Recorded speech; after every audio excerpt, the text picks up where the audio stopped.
கர்த்தருடைய பரிசுத்த நாமத்திற்கு ஸ்தோத்திரம். இன்னைக்கு நம்ம ஏசாயா 3வது அதிகாரம் 8வது வசனத்தை தியானிக்க இருக்கிறோம். ஏசாயா 3:8 ஜெபத்தோட செய்திக்குள்ளே கடன் சொல்லும். பாதம் பணிந்தேன் என்னாலும் துதியே உம்மை அன்று யாரை பாடுவேன். ஏசாயா உந்தன் அன்பு வெள்ளம் பொங்குதே, ஏசாயா உந்தன் அன்பு வெள்ளம் பொங்குதே. பாரிசுத்தமே பரவசமே பரனே சருவே வரம் பொருளே, தேடினதால் கண்டடைந்தேன் பாடிட பாடல்கள் ஈந்தலே தீர். தேடினதால் கண்டடைந்தேன் பாடிட பாடல்கள் ஈந்தலே தீர். புது எண்ணையால் புது பலனால் புதிய கிருபை புது கவியால் நிரப்பினிதாம் நடத்துகிறீர். நூதன சாலோமில் சேர்த்திடுவீர். நிரப்பினிதாம் நடத்துகிறீர். நூதன சாலோமில் சேர்த்திடுவீர். நெருக்கத்திலே உமை அழைத்தேன், நெருங்கி உதவி எனக்களித்தீர். திசை கட்டங்காம் அலைந்திடாமல் தீவிரம் வந்தமை தாங்குகிறீர். திசை கட்டங்காம் அலைந்திடாமல் தீவிரம் வந்தமை தாங்குகிறீர். கனி செடி நீர் நிலைத்திருக்காம் கொடியாய் அடியேன் படர்ந்தோங்கிட, கிளை நறுக்கி கலை பிடுங்கி கத்தரை காத்தமை சுத்தம் செய்தீர். கிளை நறுக்கி கலை பிடுங்கி கத்தரை காத்தமை சுத்தம் செய்தீர். யான் இதய தெய்வமே நீர், எனது இறைவா ஆருயிரே. நேசிக்கிறேன் இயேசுவேவாம் நேசமுகம் என்று காண்டிடுவேன். நேசிக்கிறேன் இயேசுவேவாம் நேசமுகம் என்று காண்டிடுவேன். சீருடனே பேருடனே சிறந்து ஜொலிக்காம் கொடுமுடியேல் சீக்கிரமாய் சேர்த்திடுவீர். சீயோனை வாஞ்சித்து நாடுகிறேன். சீக்கிரமாய் சேர்த்திடுவீர். சீயோனை வாஞ்சித்து நாடுகிறேன். இயேசுவே நாமத்தினாலே ஜெபங்கள் பிதாவே, ஆமேன். கர்த்தருடைய பரிசுத்த நாமத்திற்கு ஸ்தோத்திரம்.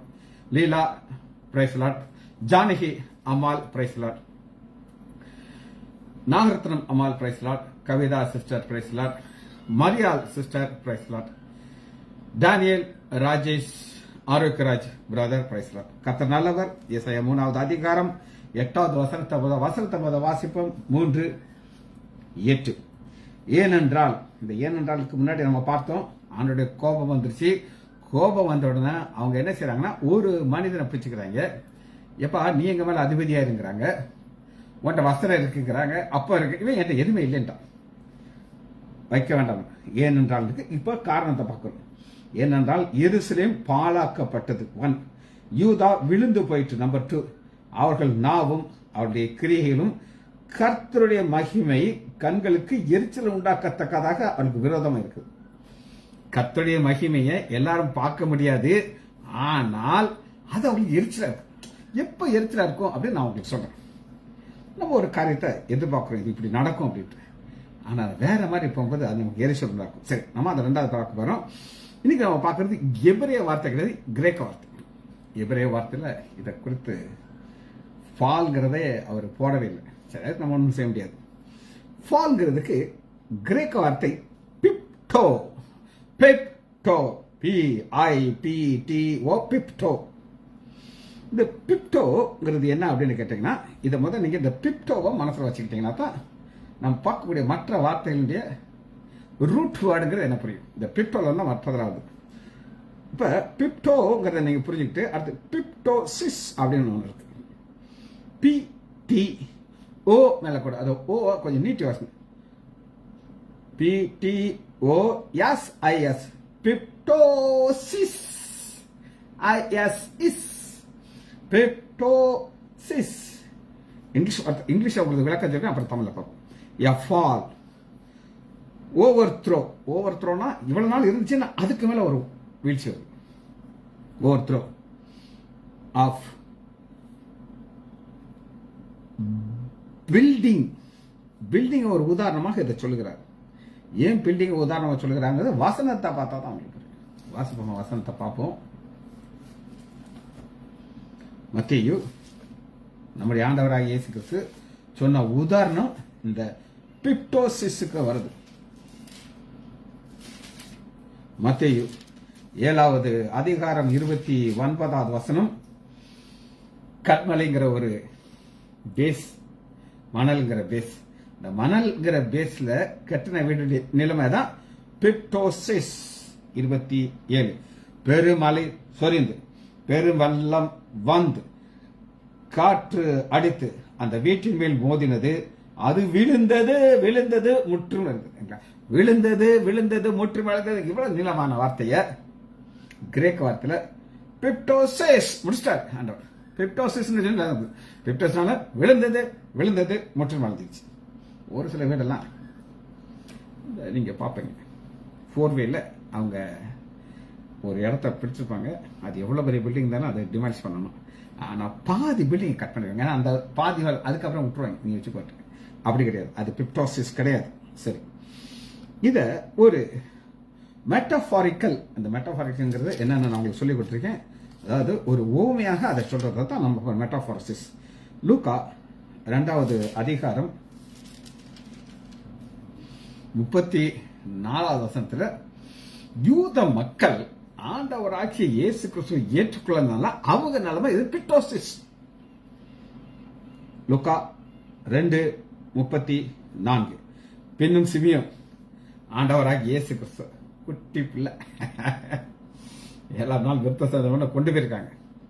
அப்ப தீர்க்க தரிசனம் சொல்லிட்டே 1 2 3 1 2 3 சொல்லிட்டே என்ன சொல்ற, அந்த பின்னும் சிமியோன் அவளை ஆசீர்வதித்து, இந்த ஆசீர்வாத செக்ஷனை முடிச்சுட்டு எங்க வரான்னா அவருடைய தாயாகிய மரியாதை நோக்கி, இதோ அநேகருடைய இருதயத்தின் சிந்தைகள் வெளிப்படத்தக்கது, இஸ்ரவேலில் அநேகர் விழுகுவதற்கும் எழுதுவதற்கும்.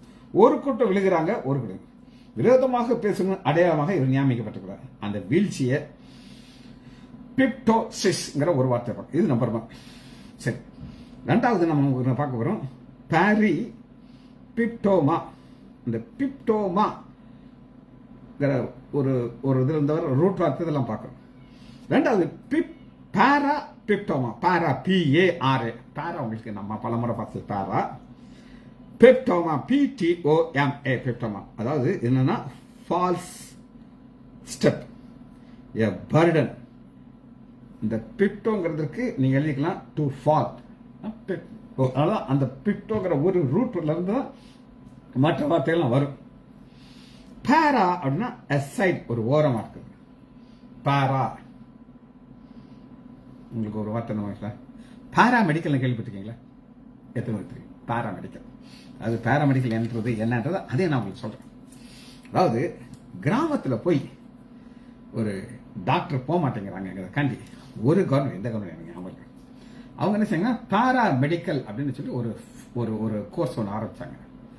அது என்னன்னா ஊசி போடுவது எப்படி, பேரஸ்டால் மாத்திரை, அடிபட்ட காயத்தை கட்டணும். இந்த மாதிரி இதுக்கு லோக்கல்ல பேர் ஃபுட் டாக்டர். பேர் ஃபுட்னா கால் வெறுங்காலா இருக்கிற டாக்டர் அப்படின்றாங்க. அதுக்கு தான் பேரா மெடிக்கல்.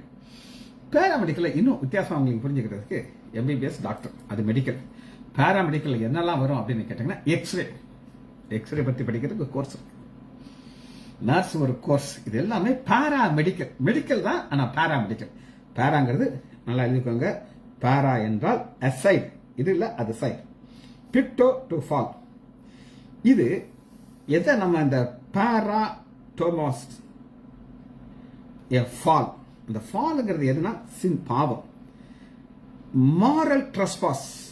மாரல் ட்ரெஸ்பாஸ் அப்படின்னா என்ன அர்த்தம்னா, அந்த தன் பிள்ளைகள் இப்படி பரிசுத்தமா வாழணும், என்னை நோக்கி போகணும், விற்கிறதுல போகக்கூடாது. இந்த பேராங்கிறது விற்கிறது போயிட்டாங்க. புரியுதா? பேரா இப்ப உங்களுக்கு புரியுதா? ஆண்டவர் தன்னை நோக்கி பார்க்க வைக்கிறாரு, அது மெடிக்கல் மாதிரி. பேராங்கிறது ஒரு நர்சிங் மாதிரி இங்க போயிடுச்சு விற்கிறது.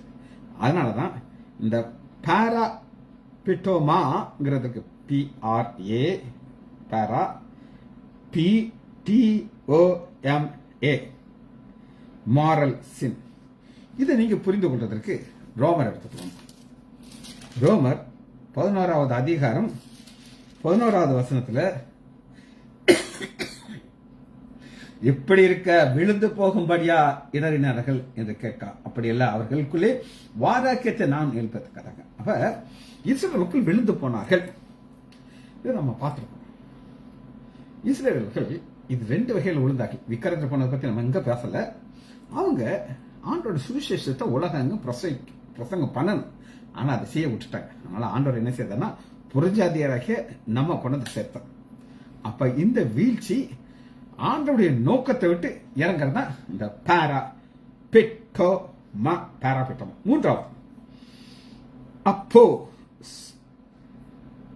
ஸ்டாட்டிசா APO அப்போ ஸ்டாட்டிசா STASIA அப்போ ஸ்டாட்டிசாங்கிறதுக்கு என்ன அப்படின்னு கேட்டீங்கன்னா பிரிந்து போறதுல குறித்து சொல்றாங்க. பிரிந்து போகிறது. இப்ப ஒரு காரியத்தை நம்ம நோக்கி போய்கிட்டு இருக்கோம். சொல்லக்கூடாதுன்னு நினைச்சேன், என்னால சொல்ல வேண்டியது. இன்னைக்கு காலையில பேஸ்புக்ல இந்த கூட்டத்தில் இருக்கிற ஒரு சகோதரி கிடையாது, சகோதரர் கட்சியில சேர்ந்துட்டார். இதைத்தான் நான் சொல்ல வருவேன். கட்சியில சேர்ந்து கழுத்துல அந்த கண் துண்ட போட்டார். ஒரே முகத்துல சந்தோஷம். அது ஒரு பெரிய கட்சி. அது நான் நினைச்சேன், பிரதர் இப்பவே உங்களுக்கு ஒரு வணக்கம் வச்சிருக்கேன். ஏன்னா நீங்க ஒரு நாள் பிரைம் மினிஸ்டர்னால ஆறதுக்கு வாய்ப்புகள் தீர்க்கதர்சனமா நான் சொல்றேன். சகோதரன் யாருன்னா அந்த சகோதரனுக்கு தெரியும், இது சகோதரி கிடையாது. ரைட். இப்ப இதான் விட்டு பிரியறது. இதை நீங்க புரியறதுக்கு அப்போஸ்தலர் 21வது அதிகாரம் 21வது வசனத்துல ஒரு குற்றச்சாட்டு வருது பவுல் மேல். பவுல் என்ன செய்யறாரு அப்படின்னு கேட்டீங்கன்னா, மோசேயுடைய டீச்சிங்க நீ பிரிச்சு போறப்பா. அதான் 21வது அதிகாரம் 21வது புறஜாதியரிடத்திலிருந்து யூதர்கள் எல்லாரும் தங்கள் பிள்ளைகளை விருத்த சேதனம் பண்ண தேவையில்லை என்று நீர் சொல்லி இவ்விதமாக அவர்கள் மோசையை விட்டு பிரிந்து போகும்படி போதிக்கிறேன். நான் பிரிந்து போகிறேன். Right. Arokiyaraj, god bless you. பிரிந்து போயிடாத சாமி, கட்சிக்குள்ள போயிடாத. அவ்வளவுதான் நான் சொல்றேன். போதகராக நீ ஒரு காலத்துல நீ பிரைம் மினிஸ்டர்னாலும் எனக்கு எது நீ செய்ய வேண்டாம். நீ பிரைம் மினிஸ்டர் இருந்துட்டு போ. சரி. அப்ப விட்டு பிரிந்து போகுங்கிறது இஸ்ரவேலுடைய வீழ்ச்சி குறித்து. அப்ப அப்போஸ்டாட்டிசா டீச்சிங் டைவர்ஷன் பொருள். இதை இன்னும் புரிந்து கொள்வதற்கு இன்னொரு வசனத்தை நான் உங்களுக்கு காட்டுறேன்.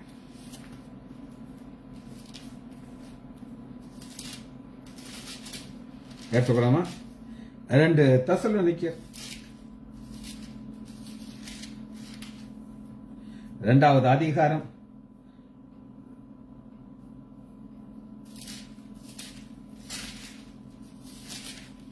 2 தெசலோனிக்கேயர் 2வது அதிகாரம் 3வது வசனம். எவ்விதமாக ஒருவன் உங்களுக்கு மோசம் போகாதபடிக்கு எச்சரிக்கை. அந்த மோசம் போகாதபடிக்கு எச்சரிக்கைன்னா ஒருத்தன் சொல்லுவான், இயேசு வந்துட்டார் போயிட்டார். அது ஒரு ராங் டீச்சிங்.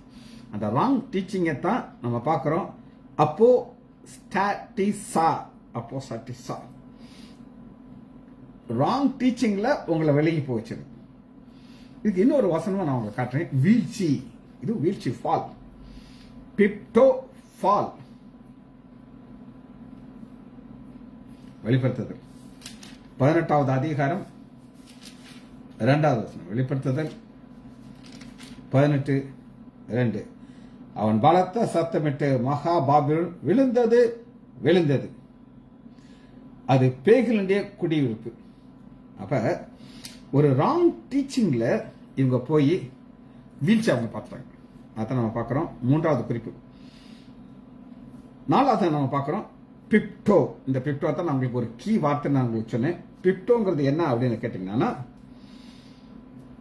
இந்த வீழ்ச்சிய ஒரு ஹை லெவல்ல பார்க்குற வீழ்ச்சி. அதாவது சரியான வீழ்ச்சி, தவறான வீழ்ச்சி கிடையாது.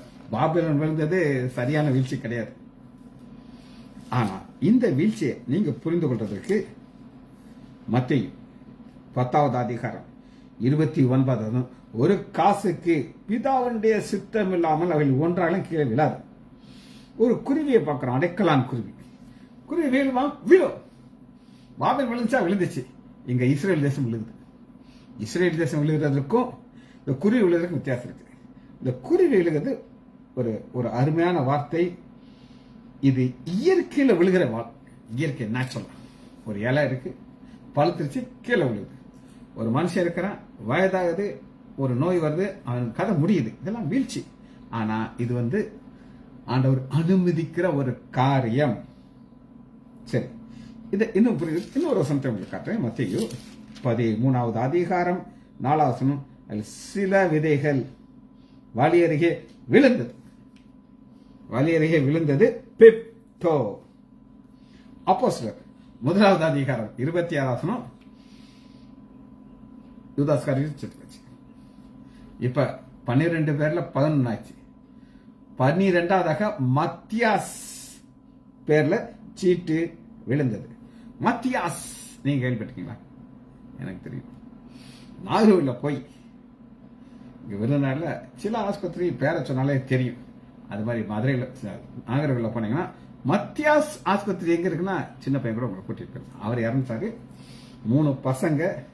என்னுடைய தகப்பனருக்கு சொந்தக்காரங்க, தூரத்து சொந்தம், கிட்ட சொந்தமா கிடையாது. சரி, இது 4 காரியத்தை உங்களுக்கு காமிச்சிட்டேன். 5வதா பார்க்கிறோம். அப்போ பிப்டோ.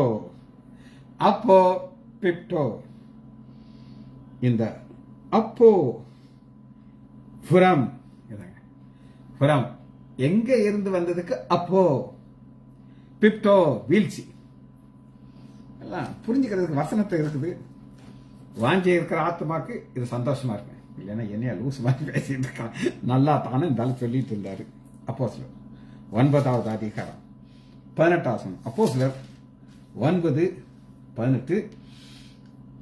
உடனே அவன் கண்ணில் இருந்து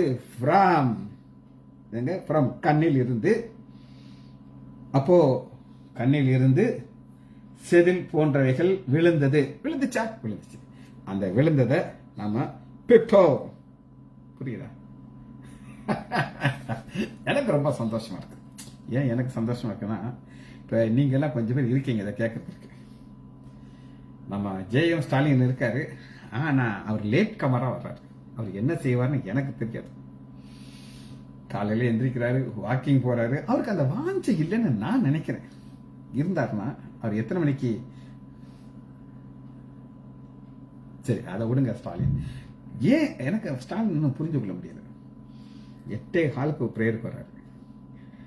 ஒரு 7:45 அந்த ஸ்டார்டிங்ல அந்த கரெக்ட் டைம் வந்தானா அவருக்கு ஆசீர்வாதமா இருக்கும். அவருக்கு வாஞ்சி இருக்கான்னு எனக்கு தெரியல. சரி, ஸ்டாலின் விட்டுருவோம். 6வது பார்ப்போம். எக். இன்னொரு வார்த்தை எக் இருக்கு. அவுட். எக் அவுட். எக் பிப்டோ. பிப்டோ நம்மளுக்கு சொல்லிடுச்சு. எக் பிப்டோ அவுட். யாக்கோபு எடுத்துக்கோங்க. எக் பிப்டோ. எக்னா முட்டை கிடையாதுங்க. எக் அவுட். யாக்கோபு 1வது அதிகாரம் 11வது வசனம். பூ உதிர்ந்தது. உதிர்ந்ததுங்கிறது இயற்கையிலே நடக்கிறது. அப்புறம் அந்த பூ யூஸ் பண்ண முடியாது. அதாவது ஒரு பூ இருக்குது, அதை நம்ம நல்லா பியூட்டிஃபுல்லா இருக்கும்போது அந்த காம்பு 2 இலையோட நம்ம பறிச்சு வச்சும்போது ரொம்ப அழகா இருக்கும். ஆனா அதே பூ அங்கே இருந்து டு ஃபால் அவுட். அதுக்கு கரெக்டான வார்த்தை ஃபால் அவுட். ஒரே ஒரு வசனத்தை மட்டும் வாசி நம்ம அதை முடிக்க போயிடும். அப்போஸ்தலர் 27வது அதிகாரம் 27வது வசனத்துல யூரோக்ளியான்ங்கிற ஒரு காட்டுல சிக்கின ஒரு கப்பல். அந்த கப்பல் அவங்க ரொம்ப பிரச்சனை இருந்தாங்க. ஏன் பிரச்சனை இருந்தாங்கன்னா, பவுல் சொல்றாரு, முடியாதப்பா, நடக்காத காரியம், கண்டுக்கிடவே இல்லை. கடைசியில அந்த கப்பல் உடைஞ்சு விழுந்துச்சு. யூஸ் பண்ண முடியுமா? முடியாது. இப்படி அந்த பூ உதிர்ந்துச்சு, ஒன்றும் செய்ய முடியாது. அதுபோல இந்த வார்த்தைக்கு அர்த்தம் விழும், யூஸ் பண்ண முடியாது. சரி, இப்ப 3வது அதிகாரம் 8வது வசனத்தை நம்ம வாசிக்கிறோம். ஏனென்றால் எருசலேம் பாழாக்கப்பட்டது அவர்களுடைய தவறான பாதையினால். யூதா விழுந்து போயிடுச்சு, அதுதான் விழுந்து போச்சு, ஃபால நம்ம பார்த்தாச்சு. அவர்கள் நாவும் அவருடைய கிரியைகளும் கர்த்தருடைய மகிமையின் கண்களுக்கு எரிச்சல் உண்டாகுது. கர்த்தருடைய மகிமையின் கண்களுக்கு, அந்த கர்த்தருடைய மகிமையின் கண்களோட பார்க்கும்போது அவருக்கு எரிச்சலா இருக்கும். இதை நம்ம தியானிக்க இருக்கிறோம். இதற்கு எரிச்சல் உண்டாயிடுச்சு. எருசலேம்ங்கிறது என்ன அப்படின்னு கேட்டீங்கன்னா, அதனால தேவ கோபம். அதனால அந்த எருசலேமுக்கு என்ன நடந்தது அப்படின்னு நீங்க கேட்டீங்கன்னா, 2 நாளாகமம் 28வது அதிகாரத்துக்குள்ள வரும். 2 நாளாகமம் 28வது அதிகாரம்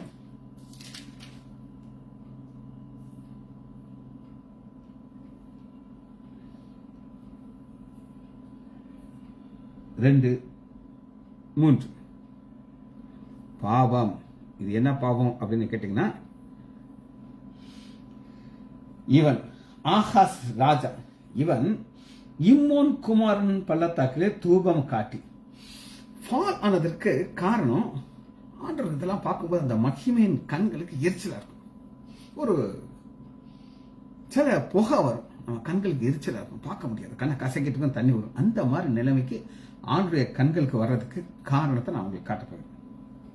தூபம் காட்டி கர்த்தர் இஸ்ரவேல் புத்திரருக்கு முன்பாக துரத்தி விட்ட ஜாதிகளின் அருவருப்புடைய தன் குமாரனை அக்கினியிலே தகுத்தி போட்டு மேடை மலை பச்சை எல்லாத்தையும் பலியிட்டு தூபம் காட்டினான். ஆகையால் கர்த்தரினை அஸ்ரிய ராஜாவுடைய கைக்கு ஒப்பு கொடுத்தார். சிறைப்பிடிச்சு கொண்டு போறாங்க. இதான் ஃபால். சிம்பிள். ஃபால் நோக்கத்தை உங்களுக்கு நான் காட்டிட்டு 6வது வசனத்தை பார்த்தீங்கன்னா, அங்க 1,20,000 பேரை ஒரே நாளிலே கொன்று போட்டார். 1,20,000 அசிரியர் ராஜாவுடைய சேனைகளை ஆண்டோடைய தேவ தூதன் அனுப்புறான். அவங்க ஆண்டவனுக்கு ஜெபம் பண்றான், கர்த்தர் மேல் நம்பிக்கை இருக்கு. எப்படி நம்பர் இருக்குது, ஆனா மாத்திராரு ஆண்டவர். நான் காலி பண்ணிடுறேன். அடுத்து பாருங்க, 7வது வசனத்துல பராக்கரமான சரீரில் கொன்று போட்டான். இப்படி தொடர்ந்து குமாரன் கோரத்தை பிடிச்சு சமரியாவுக்கு கொண்டு போயிடுச்சு. இது ஆண்டுடைய கோபத்தினால வருகிற காரியம்.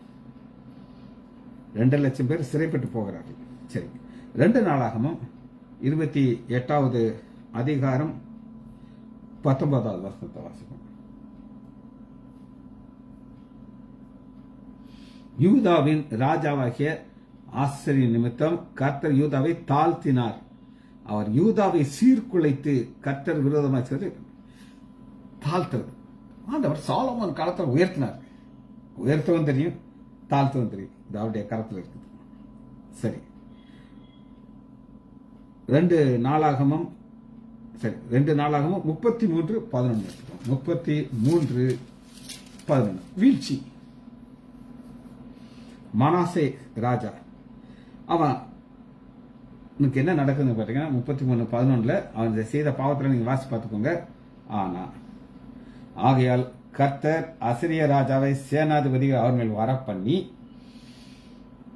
அவன் மனாசேயை முட்செடிகளை பிடித்து 2 வெண்கல சிலையினாலே கட்டி பாபிலுக்கு கொண்டு போறான். இதுக்கு காரணம் வீழ்ச்சி. ஆண்டோடைய கோபம் வருது. ஆண்டவர் செய்யறதெல்லாம் பார்க்கும்போது கண்ணுக்கு அவர் மகிமையின் கண்ணுக்கு எரிச்சல் அடிச்சு, அதனால கொண்டு போயாச்சு. அங்க அவன் என்ன செய்யறாங்கன்னா, ஆலயத்திலே அவன் என்ன செய்யறாங்க, வெட்டுறாங்க. 33வது அதிகாரம் 17வது வசனம். 2 நாளாகமும் 36:17. ஆதலால் அவர்கள் மேல் கல்தேர் ராஜாவை வரப்பண்ணி அவருடைய வாலிபர்களை அவருடைய பரிசுத்த ஆலயத்திலே பட்டயத்தினாலே கொன்று தப்போடுறாங்க. எல்லாத்தையும் ஒப்பு கொடுக்குறாங்க. கேட்டுக்கோங்க. இன்னைக்கு ஆண்டுடைய மகிமையின் கண்களுக்கு நம்மளை பார்க்க சந்தோஷமா இருக்கணும். என் நேசகுமாரன் அப்படின்னு சொல்ல, நேசகுமாரத்தி அப்படின்னு சொல்லணும். இதுதான் ஆண்டுடைய எதிர்பார்ப்பு. எரேமியா 26வது அதிகாரம்.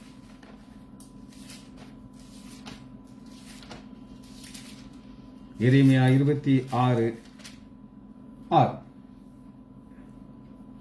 நான் இந்த ஆலயத்தை சீலோவலா போலக்கி இந்த நகரத்தில் பூமியில எல்லா ஜாதிகளுக்கும் முன்பும் சாபமாக்கி போடுவேன் என்று கர்த்தர் சொல்றார். சாபம் ஆக்கி போடுவேன். இந்த சாபங்கிறது எனக்கு ரொம்ப ரொம்ப பயமான ஒரு வார்த்தை. நம்ம தெரியாம கூட யாரையும் நம்ம ஹர்ட் ஆக்கக்கூடாது. அப்படி ஹர்ட் பண்ணுனா அவங்க இருதயத்தை நம்ம மேல சாப்பிடுறோம். தம்பியை குறித்து நான் சொன்னேன், அவரு கட்டாயம் மேல சாப்பிட மாட்டார், ஒரு சிரிப்பு போட்டுட்டார். அப்ப நான் அர்த்தம், ஏன் நீ சொன்னதுக்காக நான் சிரிக்கிறேன், உன் மேல கர்ஸ் போட மாட்டேன் அப்படின்னு சொல்லி. ஆனா ஆண்டோடைய காரியம் என்னன்னா 8வது வசனத்தை பாருங்க. இப்படி சொன்ன உடனே தீர்க்கதரிசியை பார்த்து சொல்லுங்க, நீ சாகவே சாக வேண்டும். ஆண்டவர் எரேமியா காப்பாத்தினாரு, இவங்களை அழிச்சிட்டார். சரி, மீகா 3வது அதிகாரம் 12வது வசனம் பக்கம் 1077 மீகா 3வது அதிகாரம் 12வது வசனம். இது நம்முடைய ஆண்டவராகிய இயேசு கிறிஸ்துக்கு ஒரு உவமையான ஒரு காரியங்க.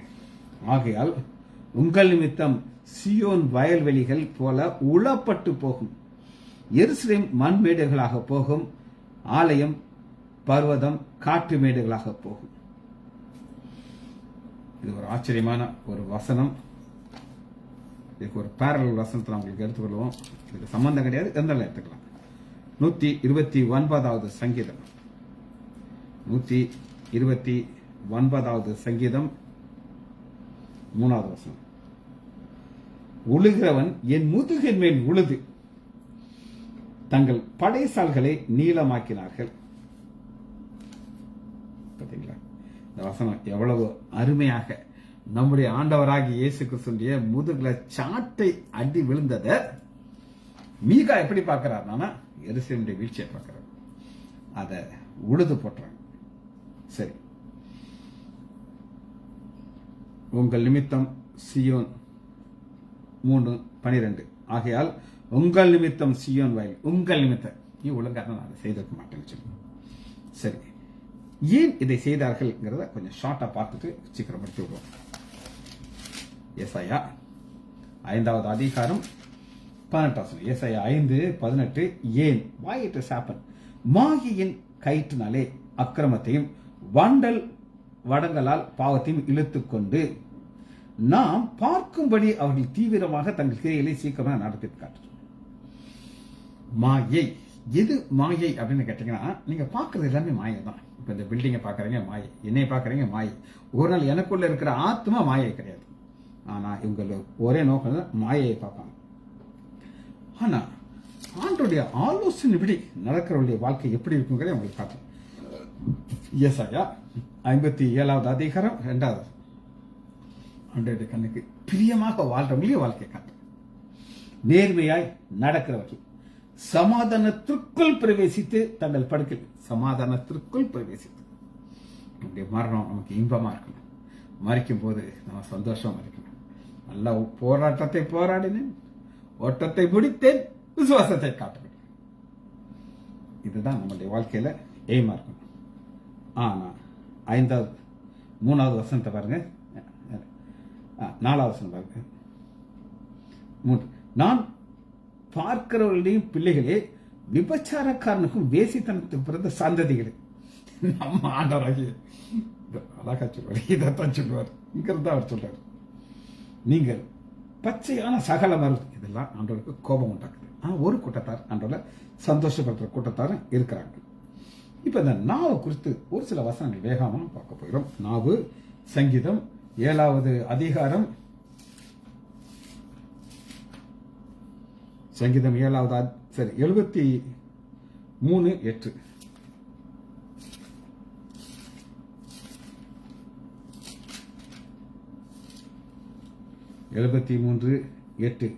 அவர்கள் சீர்கெட்டு போய் அகந்தையாக கொடுமையாய் பேசுகிறார்கள், இருமாக்காக அவர்கள் வாய் வானம் மட்டும் ஏற்றுகிறது, அவர்கள் நாவு பூமியும் விடாய். ஒரு கூட்டத்தார் இதுதான் ஆண்டவருக்கு கோபம் உண்டாக்கி அவங்களை நிர்மூலம் பண்ணிடுறாங்க.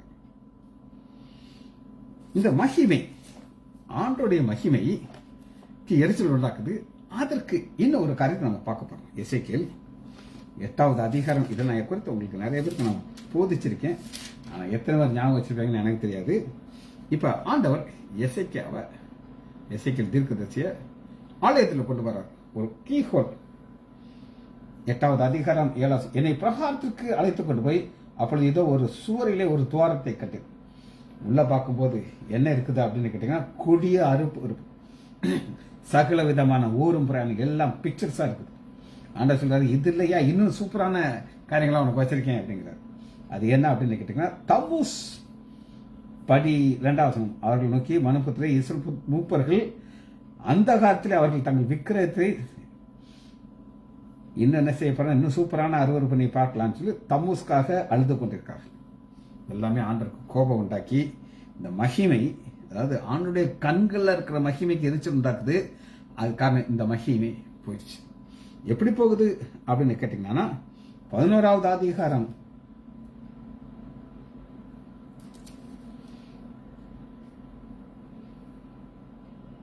10வது அதிகாரம் 4வது வசனம், ஆலகம் மேகத்தினாலே நிறைந்திருக்கிறது. அந்த மகிமை அங்கிருந்து கொஞ்சம் கொஞ்சமா போகுது. 11வது அதிகாரம் 23வது வசனம், கர்த்தருடைய மகிமை எழுந்து நகரத்தின் கிழக்கே இருக்கிற மலைக்கு வந்துருச்சு. அது என்ன மலை? ஒலிவ மலை. ஏன் இது வந்துச்சு அப்படின்னு கேட்டீங்கன்னா, ஒரு வசனத்தை வாசிச்சு இதை நம்ம முடிக்க போகிறோம். ஏன் இது வந்துச்சு? ஏசாயா 65வது அதிகாரம் 3வது வசனம், அந்த ஜனங்கள் என் சந்நிதியிலே நித்தம் எனக்கு நித்தம் ஒரு வார்த்தை சொல்றாங்க. இதை செய்யறாங்க, ஆண்டவர் கோபம் உண்டாக்குறாங்க. ஜெபிச்சு படிப்போமா? மகா இரக்கமும் கரவேமுள்ள பிதாவே, உம்மை துதிக்கிறோம் ஐயா. அவருடைய கண்கள் மகிமை நிறைந்த கண்களுக்கு சந்தோஷத்தை உண்டாக்க வேண்டும் ஐயா. இது என் பிள்ளை என்று சொல்லத்தக்கதாக எங்களுடைய வாழ்க்கை இருக்க வேண்டும் ஐயா. எங்கள் ஓட்டத்தை ஓடி முடிக்கும் பொழுது எங்கள் விசுவாசத்தை காத்து மறைக்க வேண்டும் ஐயா. இந்த கிருபை எங்களுக்கு தருவதற்காக நன்றி. பிள்ளைகள் ஒவ்வொருவரையும் என் ஆண்டவராகிய இயேசு கிறிஸ்துவின் நாமத்தினாலே ஆசீர்வதிக்கிறேன்.